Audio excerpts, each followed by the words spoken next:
วัดวัดวัดป่าเนาะคนกับมาหลายได้มื้อนี้คนมาหลายอยู่ได้นี่ทางนี้สิเป็นอันอาหารการกินแล้วก็เบื้องนี้ก็ขายเครื่องขายของ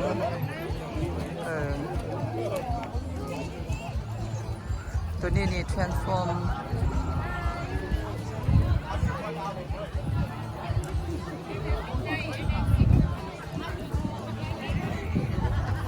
เอาอันนั้นเซลฟี่มาข่อยดู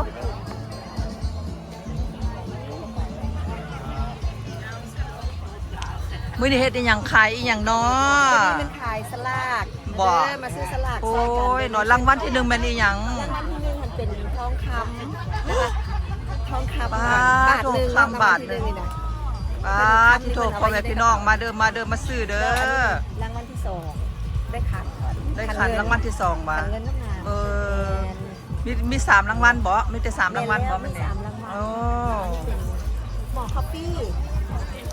มาเด้อผู้ใดสิบ่มาซื้อบัตรซื้อนั่นเด้อ YouTube อยู่อันนี้เนาะ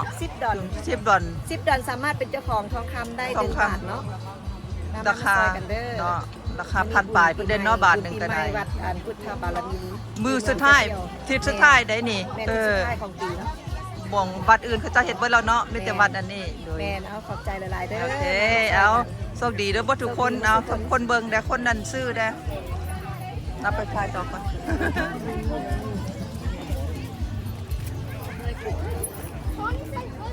ตัวนี้ก็หมดเท่ากับอันนั้นเนาะอันนั้นคาเฟ่เสิร์ฟคาเฟ่ไอซ์ทีกันมาทานพวกพี่เนี่ย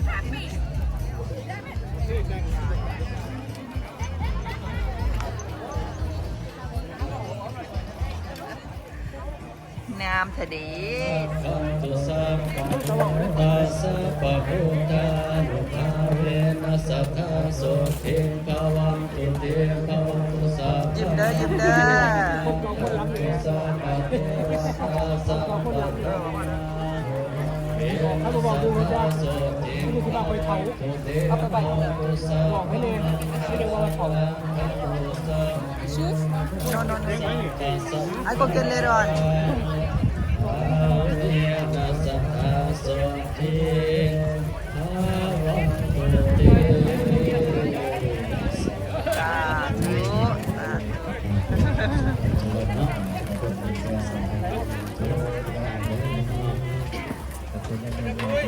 บุญหลายนะเขาไปลาวก็เห็นกันมากก็เห็นกันนะเนาะไทยมึงลาวผู้เพียรออกเฟซบุ๊กกับอันออก YouTube บ่แม่น Facebook ผู้เพียรนะเขาบ้านบอกผู้เพียรอ้าวอยู่ YouTube เด้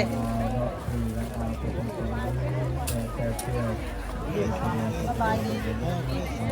ขอสบายดีอย่างซื้อบ่ได้เจ็ดเดียว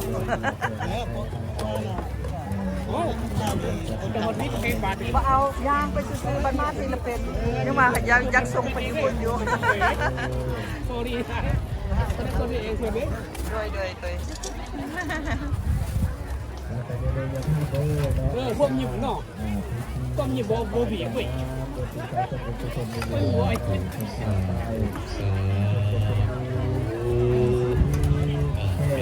คนมาหลายเด้วันนี้คนมาหลายที่กำลังทำบุญตักบาตรอยู่ในขณะนี้อาตมากสิขออนุโมทนาประชาสัมพันธ์ไปยังแก่ญาติโยมศรัทธาคนตู่เมตู่พอออกเมตมทุกบุตรทุกคนเนาะบอกกับพระก็ต้องบอกกลุ่มญาติโยมเพราะว่าพระสงฆ์ไม่ได้เห็นงานไม่ออกหากินเขาน้ำไม่ออกเดี๋ยวจึงคอยได้กินได้ท่านบ่ได้ไปเหตุการณ์เหตุงานแต่ว่าพระสงฆ์ก็มีหน้าที่ประชาสัมพันธ์บอกบุญข่าวสารแก่ญาติโยมอาจารย์แสงเพิ่นก็มาสกิดอาตมาว่าเป็นอาจารย์ซอยกันหน่อยแน่ไม่นานอีกอาจารย์ขันหน่อยอยากไต่ปูนซีเมนต์มาเทพื้นให้ไม่ออกยางครับจักยานละ30 ยานประมาณ$6,000ไม่ออกพูดได้สิซอยขันหน่อยแน่พ่อได้ไม่ออกพ่ได้เตะน้ำพ่ได้เหยียบดินเหยียบทิศตรงมือนี่ย่างพ่ได้ก็ให้ได้จัก 200ก็ยังดีที่พื้นปูนซีเมนต์ไม่ออกผู้ใดบ่ได้เอาเงินมาไว้ปวารณาไว้ก็ได้เด้อปูนซีเมนต์6,000 ดอลลาร์ปูนก็ได้ผู้เขาตักบาทนั่นแหละ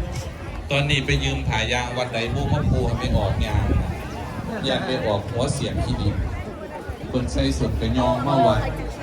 อยากเป็นตกที่ดินก็เลยไปเอาขาปูไม่ออกก็ได้ยางออกมาโซนนี้ก็ซีเมนต์ฟรุตเป็นตาแซ่บจ้ะเนาะแซ่บบ่แซ่บบ่ เดินเราน่ะ นะเป็นมายาวเนาะ เรากิน แม่ได้บอกไปดิ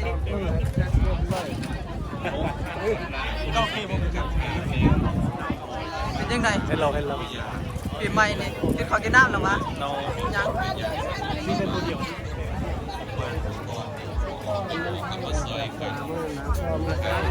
ชอบเก่าเพราะว่าตัวนี้ take all the spot เนี่ย take all the spot จะน่าจะเป็นซอยแล้วกับเป็นซอยเรา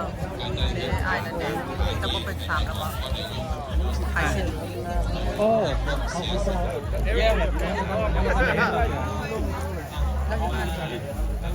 คล้ายกันอยู่นะ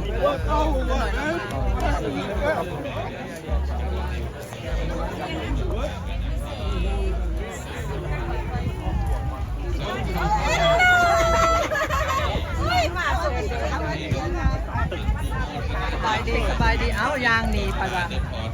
นาบีนูเยียเด้อบ่ไปเรียกบ่มื้อนี้ชายบ่มาเต้าบ่เต้าค่ะน้ำเย็นมันจุดน้ำเย็นที่ ใส่ในอนุโมทนากับพระอาจารย์มหามนุษย์ชวนันปัญโยจากวัดพุทธบารมีวัดป่าพุทธบารมี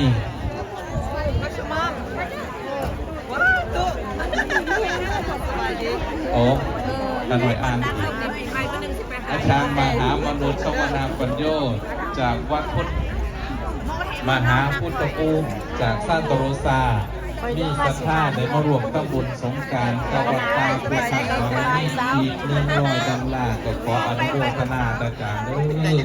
โดยเจ้าได้มาบวชสื่อสารภาษาสนุกมีสุขภาพนี่ก็เป็นตัวอย่างให้แก่ญาติโยมเป็นพระสงฆ์คนกับบวชอยู่ในศาสนาแต่ว่าเพิ่นบ่ประมาทในชีวิตเพิ่นก็ได้มาทำบุญสร้างเทพื้นน้ำวัดป่าพุทธบารมีของเฮาก็ขอมีความสุขความเจริญอาจารย์มหามนุษย์อยู่นำอาตมานี่เป็นพี่อาตมาเด้อโยมอยู่วัดเดียวกันอยู่ริเวอร์ไซด์ถ้ากันสร้างโบสถ์หลังนึงพอออกเป็นคนที่ดีเป็นภาษาโบสถ์แล้วสาวบวชแล้วถ้ากันง่ายมีญาติตายเสียหายเราจะได้มาดูว่ามหาพุทธภูมิที่อาตมาในนี้เป็นผู้ที่สั่งสองคนที่ข้ามาสั่งแต่ว่าเมื่อวานนี้ไม่เอาคนว่าหาคุณคิดไม่ได้ไม่ได้นี่ก็คือเป็นย่าเลยอาจารย์ได้ในการของคุณพระข้า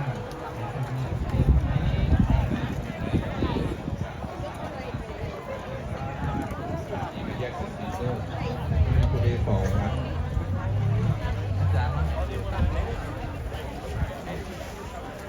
อันนี้เพราะท่านในอนุโมทนาครับคุณคำมันนี่ดวงพันจันทร์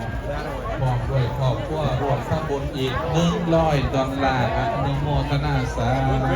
ธุผู้ขาสิอวยพรในเทือเดียวเลยเรื่องมีหลายเจ้าภาพอยู่บออกบุญบ้านที่ละวงอินทิณวงโมทนาคานามกาไฟอีก30 ดอลลาร์สาธุอนุโมทนาครับขอบคุณแสงแก้วสมบัติ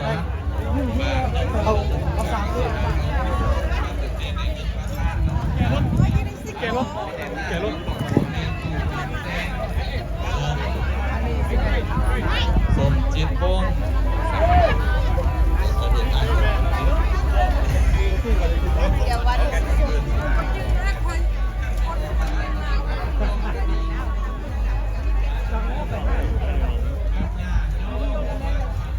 ใครอยู่ปีนี้เขาเจ้าออกมันมาอยู่ข้างนอกพี่น้องอย่าเบาด้วยอย่าเบาได้เจ้าไทยแล้วบ่นี่ใช่แล้ว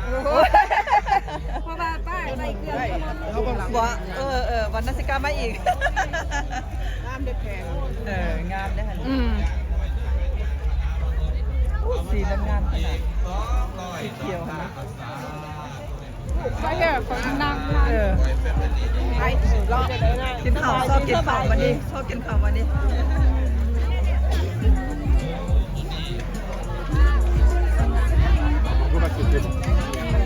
เอ้ยจะทิ้ง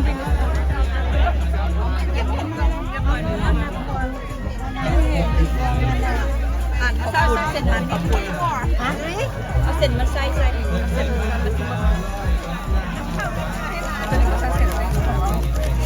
มีใครเอาก็มีใครใส่ไม่ไปเนี่ยน่าไปสอบบังสือแล้วสือผ่าไม่ได้ไปชักคือนะไปน่าไปลุงก็ไปลุงคุณจังหวะเฮตโลกขนาด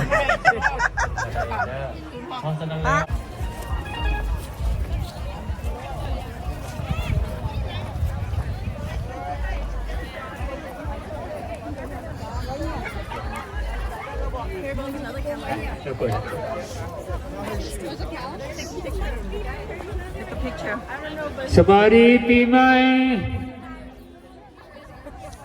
Happy New Year Okay there you go The group on my left side here's a big one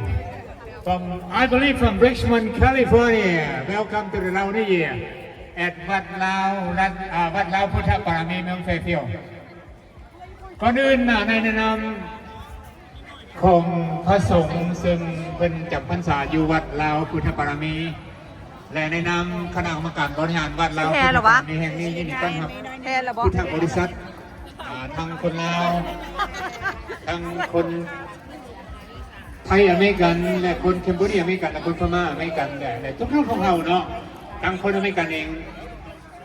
เข้าสู่การเฉลิมฉลองบริเวณลาวช่วงสุดท้ายซึ่งการเฉลิมฉลองของเรานี่กลายเกินมาเกือบเดือนหนึ่งแต่ว่าเนื่องจากพวกเขาเฉลิมฉลอง on a weekend only so again I would like to on behalf of the monk at Wat Lao Phutta Parami and on behalf of the committee who organized the event today welcome all of you to Lao New Year celebration even it's late we're supposed to celebrate during the month of April, but walk into the May. But still, this is America, so we cannot celebrate during the day of the weekday. We do celebrate during the weekend, so make sure everybody enjoy. Again, on behalf of the committee, we welcome all of you. Thank you. จากนี้ขอเสื้อเซินเนาะเสื้อเซินประธานคณะกรรมการบริหารวัดท่านกับท่านส่งปัญญาพร้อมด้วยคณะกรรมการ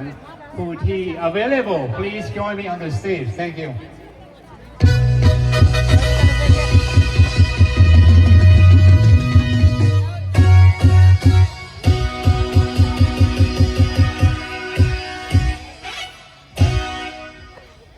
ท่านกับคำส่งปัญญามาแล้วก็เสื้อเซินนอกคณะกรรมการผู้ที่ available กรุณา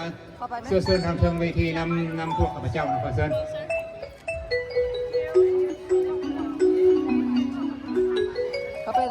ไปไหมลูก Ladies and gentlemen, here's the president of committee who organized the event. Also the president of outside of the Lao Temple Phutta Parami, which we call short as Wat Pa, no? Because it sits on the jungle up here, and so again. ในนามผู้ที่ตั้งหน้าวัดหรือประธานวัดพุทธปรมีเพียวโดยการนำของพระสงฆ์3 องค์คือพระอาจารย์แสงรัศกุมารพระคำไม้สุวรรณีนี่ข้าพเจ้าเองพร้อมด้วยผู้อุปถัมภ์คำสู้ผู้ดำเนินผู้เบื้องต้นจะมี6-7 ของครัวเนาะแล้วก็มูครูผู้ประทับความสู้ ญาติพี่น้องทุกคนวันนี้ยินดีต้อนรับทุกท่านเข้าสู่รายการเฉลิมฉลองบุญปีใหม่ที่ลาวที่พุทธศักราชวัดพุทธศักราชคนนี้เป็นของพระพุทธเจ้ายังสูงใน รับประทาน ครับเวลาของทางที่ได้สละเวลารวมฉลองในนี้จะเป็นมาจากมาครับช่วงหลายวันรอติดยาวเลย บทรับรับของไว้หน้าสอง โดยเฉพาะกำลังเดี๋ยวเป็นแบบที่มาจากโรงแรมเที่ยวมันใกล้ๆโรงแรมเที่ยวในห้องริชมอนด์ลิสมิซีซานฟรานซิสโกลาเซนต์โตซาและพร้อมเดียวกันนี้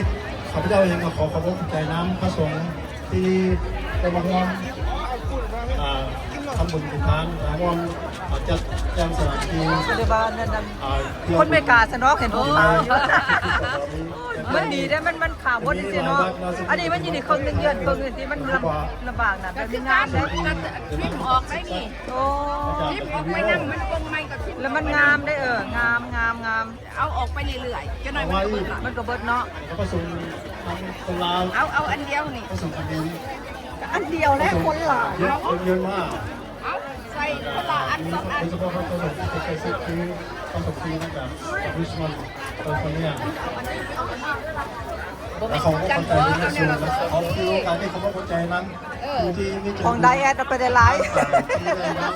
เนื้อไดแอด เที่ยงมา ช่วยการขอบคุณตั้งแต่พูดถึง สบายดี นี่ปีนี้เขามีมาหลายบุญเนาะแล้ววันนี้คือที่มาขายของขายเครื่องเป็น ญาติจอยคอยมือแรก เอาไปใบรถจังหน่อยบด ข้าพเจ้าเองขอบใจญาติพี่น้องสูง Ladies and gentlemen, welcome to Live here at Fairfield Puttabrahmi Temple. So today we come together to celebrate Live here. So I would like to thank you all of you for your time to come to support our temple. So thank you very much. So as you know that this morning we have the region's